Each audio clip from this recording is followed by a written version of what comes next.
같이 보시겠습니다. 신약 성경 요한 1서 2장입니다. 신약 성경 요한 1서 2장입니다. 24절부터서 29절까지 교독하겠습니다. 389쪽이나 390쪽 되겠습니다. 교독합니다. 너희는 처음부터 들은 것을 너희 안에 거하게 하라. 처음부터 들은 것이 너희 안에 거하면 너희가 아들과 아버지 안에 거하리라.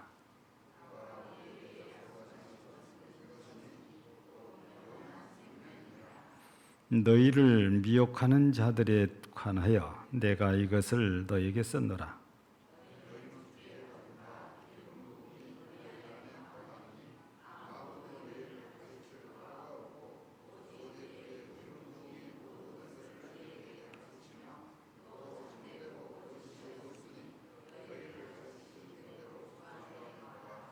자녀들아, 이제 그의 안에 거하라.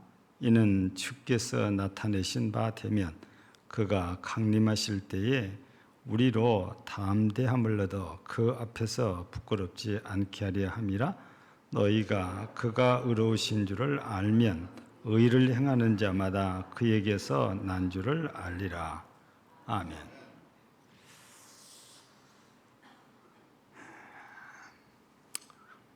우리 나라뿐 아니고 전 세계적으로 경제의 한 축을 이루고 있다 할 수 있는 것이 스포츠입니다.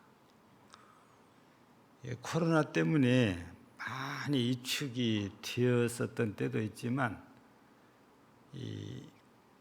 그 축구 팬들이 또 야구 팬들이 농구 팬들이 경기장에 들어가면서 주는 티켓값 또 거기서 먹으면서 쓰는 돈이 우리가 생각하는 것보다 엄청나게 많거든요.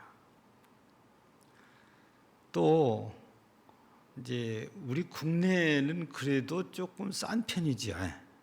근데 이제 세계적인 대회가 열리면 거기에 들어가기 위해서 우리 돈으로 수십만 원에서 100만 단위까지 티켓 값을 주고 들어갑니다. 그러니까 우리가 이 입장료라는 것이 우습게 생각할 일이 아니에요.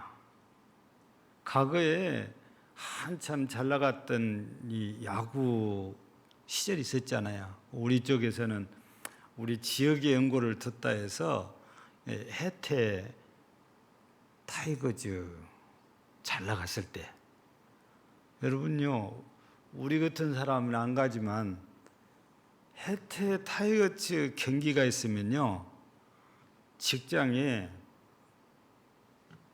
조퇴를 하고 올라가요. 서울까지 응원하러 갑니다.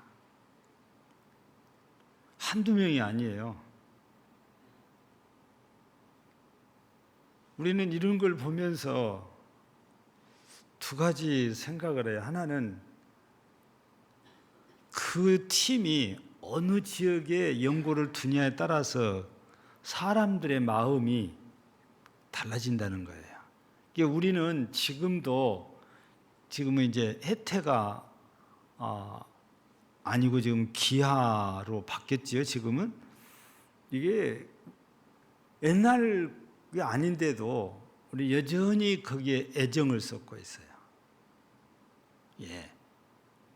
그저께도 이런 해태하고 삼성하고 이렇게 기아하고 삼성하고 야구를 하는데 여자분이 내가 밥 먹으면서 보니까 기아가 자꾸 실수를 해요. 수비가 실수를 자꾸 해요. 그래서 결국에 내가 밥 먹는 동안에 3점을 뺏겼어요. 기아가 0이고 삼성은 3이에요.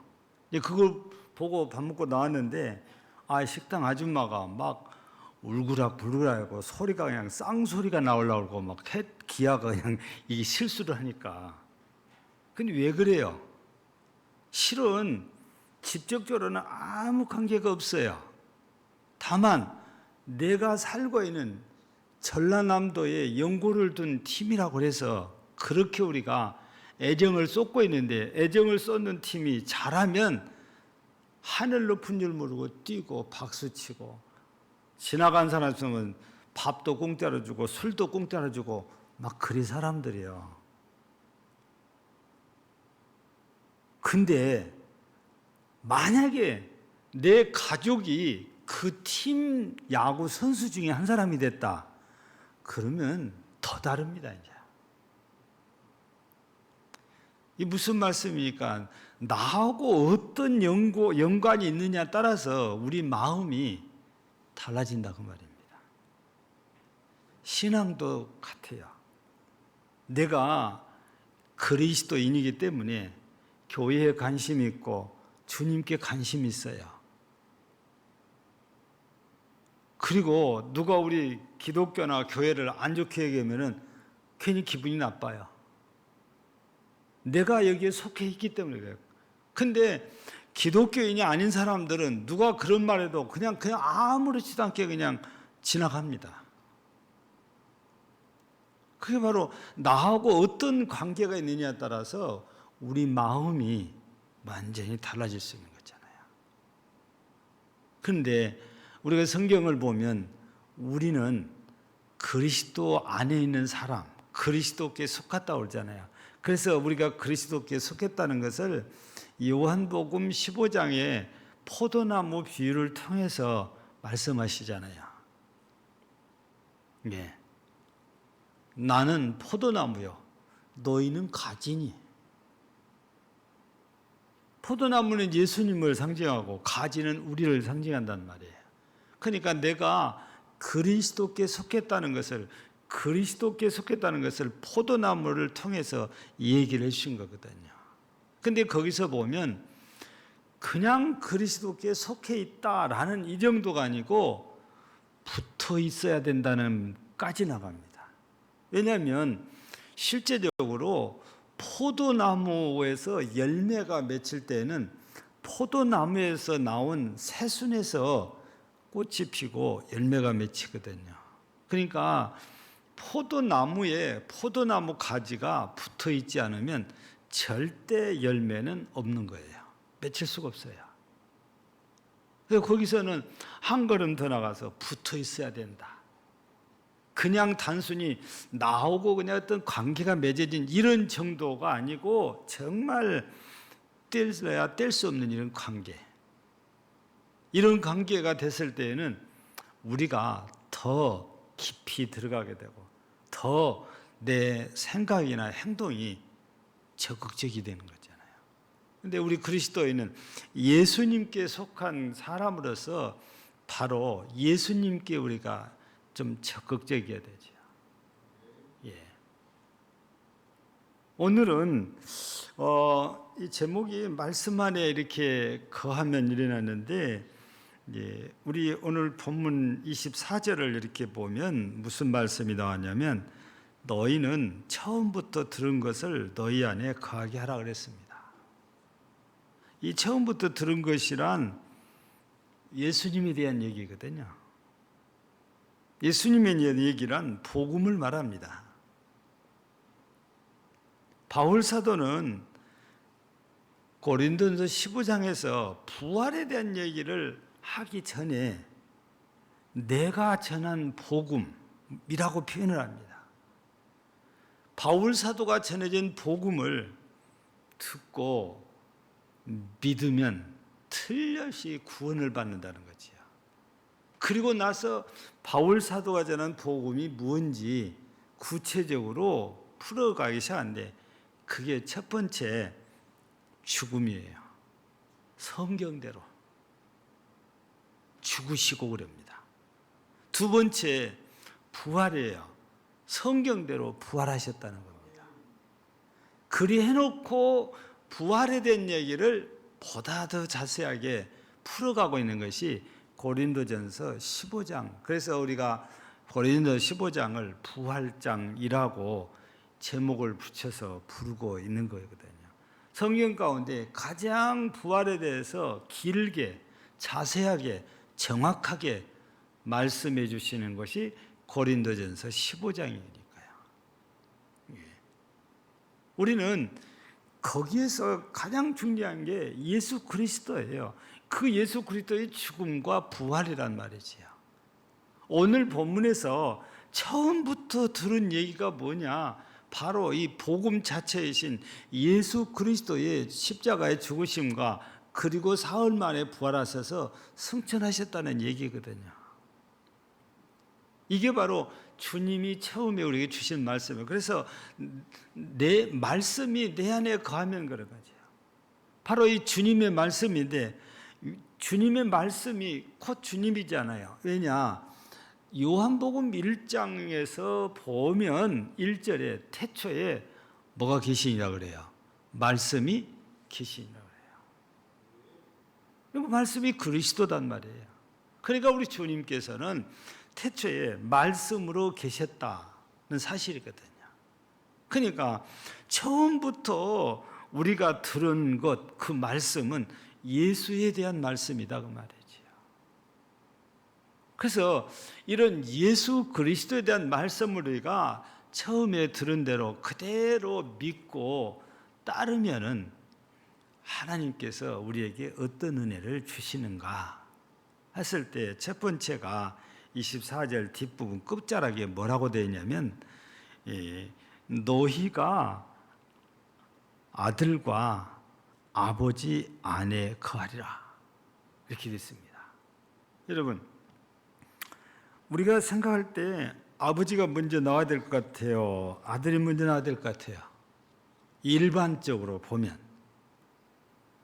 아버지가 먼저 나와야 되죠. 어른이니까. 근데 여기는 이상하게 바뀌어졌어요. 아들과 아버지라고. 근데 우리가 읽지 않았지만 바로 앞에 22절을 보세요. 거기는 아버지와 아들을 부인하는 그가 저 그리스도다 그랬습니다. 이 순서가 뭐 그리 중요하냐 그 생각하잖아요. 근데요, 사람들 가운데는요 순서를 정말 중요하게 얘기해요. 그래서 지금은 우리 순천노예도 순서를 뭐 민주적으로 한다고 해서 뒤죽박죽이 됐어요. 예전에는 안수, 목사 안수를 언제 받았느냐? 우리 본래 나이보다도 목사 안수를 언제 받았느냐? 두 번째, 언제부터 순천노예 목사냐? 이걸 전입이라고 그래요. 우리 주민등록도 우리 전입, 전출 그러잖아요. 그래서 우리 노예로 내가 언제부터 와서 노예원으로 있었냐? 순서를 따질 때 안수와 전입순을 제일 중요하게 생각을 해요. 똑같았을 때에 나이 많은 사람이 앞에 줍니다. 그래서 목사 안수를 받을 때 목사 안수를 받는 사람이 한 사람이면은 당연히 그분이 새로 목사 된 사람이 축도를 하는데, 여러분이 목사가 됐을 때는 안수입니다. 안수 받을 때 누가 나이가 많냐? 그리고 누가 이 노예에서 전도사 때부터 오래 있었냐? 이거 따져가지고 선후를 정해서 축도도 시키는 거예요. 그냥 무조건 축도를 시키는 게 아니고. 이래 하다 보니까 선배와 후배가 정확하게 구별이 돼가지고 좀 질서라는 것이 있어요. 그런데 지금은 민주적으로 한다고 해서 가나다 순으로 해놓으니까 이름만 봐서는 누가 선배고 누가 후배인지 알 수가 없어요. 저를 기준으로 하면 내 위에 선배들은 내가 다 알아요. 근데 후배들은 가면 갈수록 모릅니다. 상황이 이렇게 돼요. 이렇게 되다 보니까 말도 똑같은 목사라고 그게 민주적이니까 말도 막 터놓고 해요. 내가 볼 때는 세상보다도 예의라는 것이 더 없어 보여요. 민주적으로 한다고 하는 것이. 여러분, 우리가 잘 몰라서 그렇지 많이 배우고 더 인격적이고 교양 있는 사람일수록 예의가 바릅니다. 예. 우리가 지금은 그런 용어를 쓸 필요도 없고 써서도 안 되지만 옛날에는 쌍놈이란 말을 썼어요. 왜 그런 말을 듣냐? 예의 범절이 없기 때문에 그렇거든요. 양반들은 그걸 배우기 때문에 예의 범절이 정확해요. 근데 배움이 없는 분들은 이걸 못하니까 쌍놈이란 소리, 이 말을 듣고 살게 되거든요. 지금 이게 욕으로 사용되잖아요. 쌍놈이란 말이 욕으로. 네 못 배운 놈이다, 이 얘기잖아요. 좋게 말하면 예의 범절도 없는 놈이다, 그 말입니다. 앞뒤도 모르고 선우도 모른단 말이거든요. 근데 이름이 앞에 나오고 뒤에 나온 것이 그런 관계가 있어요. 누가 선배고 누가 앞인지 선우를 정해주는 것이에요. 예. 그래서 우리가 성경을 읽다 보면 이름이 뒤바뀌어요. 예를 들면 바울과 바나바도 처음에는 바나바가 먼저 나왔어요. 근데 가다 보니까 어느 날부터인가 바울이 앞으로 나옵니다. 바나바는 뒤로 가요. 그러더니 바나바 이름은 거의 나오질 않고 바울 이름만 계속 나와요. 예.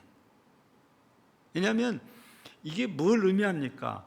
바나바를 처음에는 바나바를 강조했는데 뒤에 가서 보는 바울을 강조하다 보니까 별로 사역하지 않는 바나바는 거론을 안 해요. 열심히 주의 뜻에 따라 사역한 바울 얘기만 찾고 해요. 바울의 행적만 찾고 누가가 기록을 해놓은 거다, 그 말이잖아요.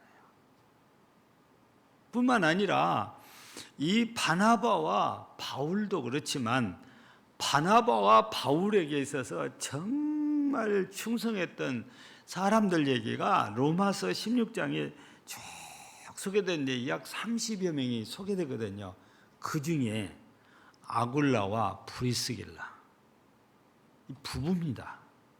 처음에 바울을 만났을 때는 제가 방금 얘기한 대로 아굴라 남편 이름이 먼저 나오고 부인 이름 브리스길라가 뒤에 나와요. 근데 어느 날부터 이름이 바뀝니다. 아굴라가 먼저 나온 게 아니고 브리스길라가 먼저 나오고 아굴라가 뒤로 나와요. 남편과 부인이 이름이 순서가 바뀌어요. 뭘 의미하냐? 누가 더 바울에게 충성스럽게 섬기고 있는가를 보여줘요. 누가 더 중요한 인물인가를 그 이름의 순서를 갖고 얘기를 하는 거예요. 예. 그러니까 우리가 성경을 읽다 보면 이렇게 이름의 순서가 앞뒤가 이렇게 바뀌는 분들을 종종 볼 수 있는데 그게 그냥 지나칠 일이 아니고 그만큼 하나님의 시각으로 볼 때 누가 더 앞선 장가를 이름의 순서를 통해서 알려주거든요. 그러면 본문에서는 아니 그래서 그렇지 아버지와 아들 관계면 아버지가 먼저 나와야지 어떻게 아들이 먼저 나올 수 있냐. 우리는 상식적인 선에서 보면 그렇게 해야 돼요. 그런데 성경은 뭘 얘기하냐면 우리의 구원과 관계가 아버지가 더 있냐 아들이 더 있냐 그걸 얘기하는 거예요. 근데 하나님 아버지는 아들을 보내신 것이 분이잖아요. 근데 실제 우리의 구원을 해서 당신의 몸을 당신의 목숨을 내어준 분은 예수님이란 말이에요. 그래서 우리에게 있어서는 아버지보다 아들과 더 밀접한 관계가 형성된 거예요. 그래서 성경에서는 여기에서 아버지와 아들이라고 기록한 게 아니고 아들과 아버지라고 예수님이 우리에게는 더 중요한 분이라는 것을 강조하기 위해서 이름 순서를 이렇게 바꾸어 주신 거거든요. 그러나 정확한 것은 예수님 안에, 이 말씀이 곧 예수님이니까 그 예수님이 내 안에 거하면 내가 자연히 예수님 안에 거하게 되고, 내가 예수님 안에 거하게 되면 자연스럽게 내가 하나님 아버지 안에도 거하게 된다는 얘기예요. 그게 여기에서 말하는 아들과 아버지 안에 거하리라, 이 말씀이거든요. 그러니까 말씀이신 예수님을 우리가 우리 마음에 모시면 자연스럽게 나도 예수 안에 거하게 되고, 또 자연스럽게 나는 예수님 때문에 하나님 아버지 안에도 거하게 된다는 것을 여기에서 지금 말씀하는 게 아들과 아버지 안에 거하라, 이 말씀의 의미란 말이지요. 여러분, 우리가 이런 말씀을 기억하잖아요. 누가복음 6장 45절이지요. 누가복음 6장 45절에 보면 선한 사람은 그 마음에 선을 쌓고 선한 말을 하지만 악한 사람은 악을 쌓아서 악한 말을 하게 된다고 그래요. 그러니까 우리가 마음에 말씀이신 예수님을 우리가 모시고 살면 자연스럽게 우리는 예수님 얘기를 하게 되겠어요. 우리 속에 예수님이 계시니까. 여러분, 세상에서도 그랬잖아요. 누가 잘하면 처음에는 그 사람을 칭찬을 해요. 근데 시간 가다 보면 저 사람이 네 집 자손이야, 집안을 따집니다. 부친이 누군가, 어머니가 누군가, 이걸 얘기를 해요. 그래서 결국에는 부모님들까지도 칭찬하거든요. 그 우리도 예수님 때문에 우리가 구원을 받았는데, 우리가 감사할 때는 하나님 아버지께 감사를 해요. 왜냐? 하나님 아버지께서 아들이신 예수님을 우리에게 구세주로 보내주셨으니까.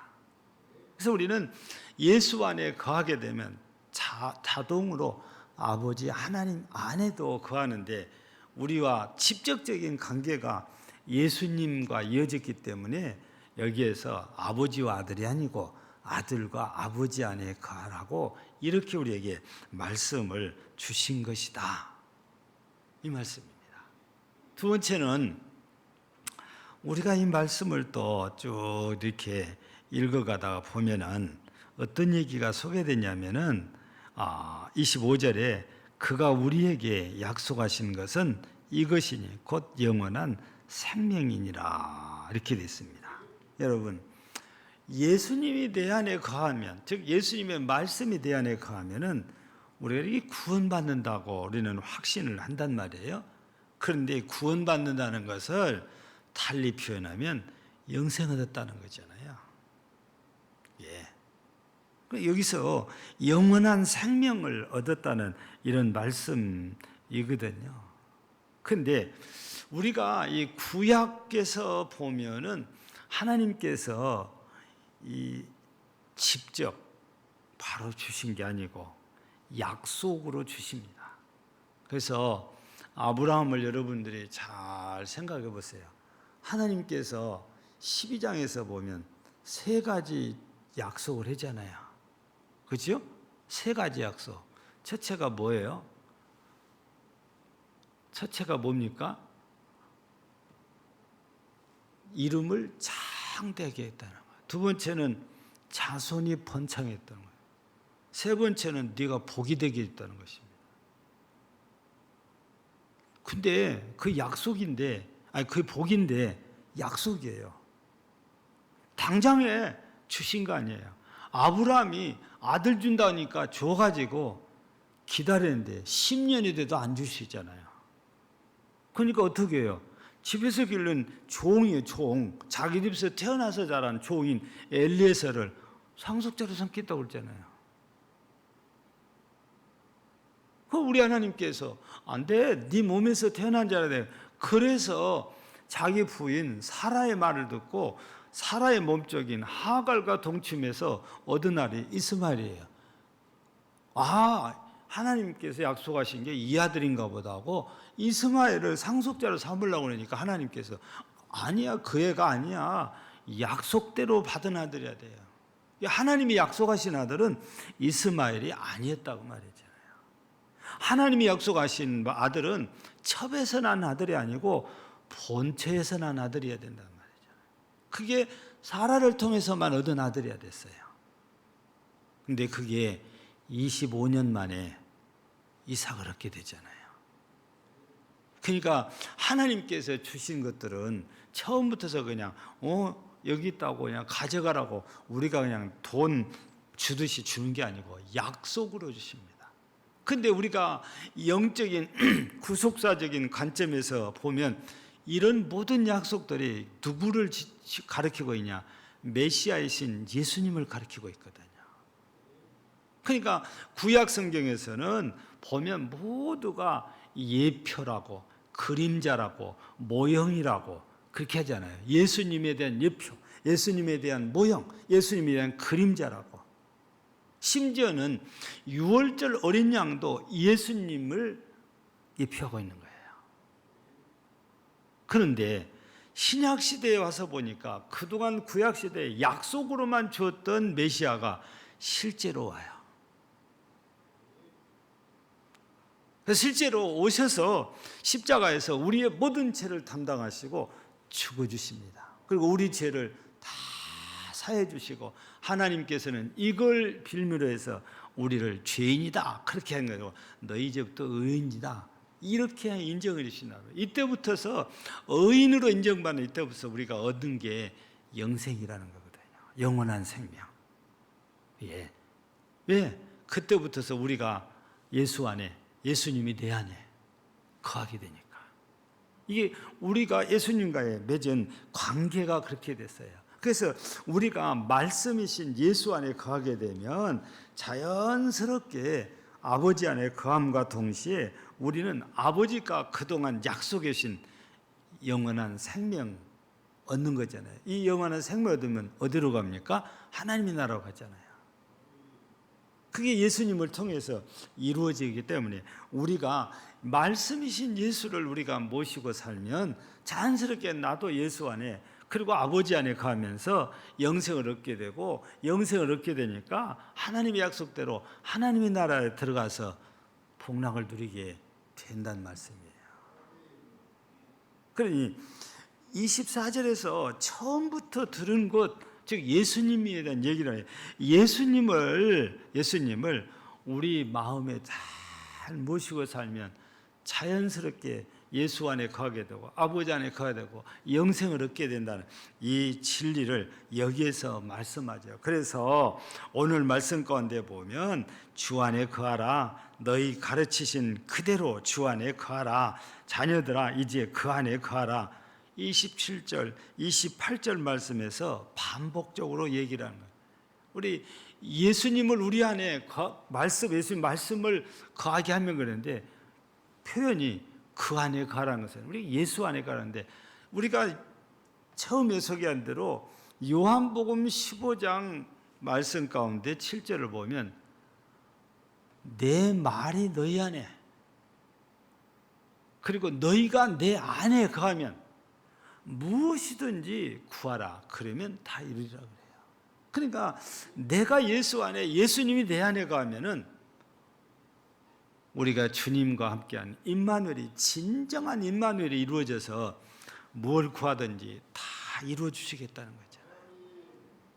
예. 왜냐? 약속하신 분이 전능자시니까 얼마든지 그걸 다 해 주실 수 있는 거지요.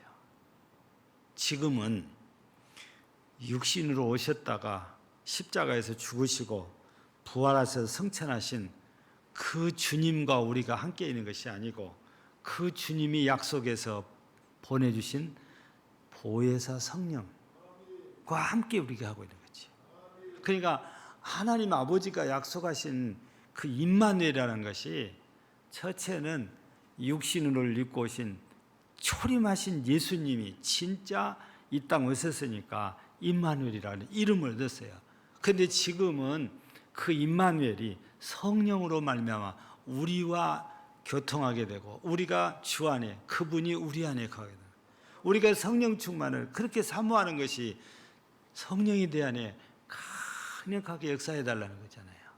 지금은 성령의 역사를 따라서 우리가 그 안에서 살게 되는 거죠. 그러면 자연스럽게 주 안에, 하나님 안에 거하게 되고 우리는 영생을 얻고 하나님의 나라에 가서 복락을 누리게 된단 말이죠. 그러니 우리가 말씀 안에 거한다는 것은 예수 안에 거한다는 거죠. 말씀을 내 안에 받아들인다는 것은 예수님을 영접하는 것이죠. 우리가 잘 알고 있는 대로 요한복음 1장 12절을 보면 영접하는 자, 곧 그 이름을 믿는 자들에게는 하나님의 자녀가 되는 권세를 주신단 말이에요. 우리가 하나님의 자녀의 권세를 얻었기 때문에 당연히 아버지 하나님 나라에 들어가서 살 수 있게 되는 거예요. 영생을 얻은 것이니까. 그래서 오늘 저녁에 우리가 처음부터서 주신 그 말씀이라고 하는데 그게 그리스도였고 그게 복음인데, 그 말씀을 내 마음에 받아들이므로 내가 자연스럽게 주님과 하나 돼서 주님도 내 안에 계시고 나도 주님 안에 거하게 되는데, 그것이 우리에게 영생을 얻는 비결이었어요.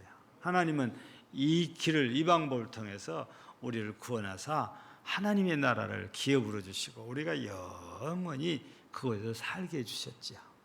우리는 오늘 저녁에도 이렇게 우리에게 은혜를 주시려고 임마누엘 하시고 말씀으로 역사하셔서 우리 가운데 역사하신 그 주님의 은혜를 우리가 기억하고, 이런 주님 우리에게 보내주신 아버지 하나님께 감사하면서 우리 모두가 예수 안에서 정말 복락을 누리는 복된 성도들이 되시기를 주의 이름으로 축복합니다.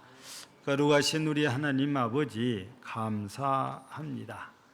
이 시간도 함께 예배로 영광을 돌리는 사랑하는 모든 주의 백성들을 기억하사 은혜를 주옵소서. 저녁에 주신 말씀처럼 말씀이신 주님께서 역사하사 우리 안에 거해 주시고 우리는 또 그 주님 안에 거하게 하소서. 우리 하나님께서 예수 그리스도를 통해서 주시는 놀라운 은혜, 곧 죄를 사함받고 새 생명을 얻는 구원의 은혜를 주셔서 영원토록 아버지의 나라에서 사는 이 귀한 복을 허락하여 주시옵소서. 오늘 또 이 복락을 누리며 살기를 원하고 오직 예수 안에 거하기를 소원하는 모든 성도들 가운데 역사하시고 영광을 받으시옵소서. 예수님 이름으로 기도하옵나이다. 아멘.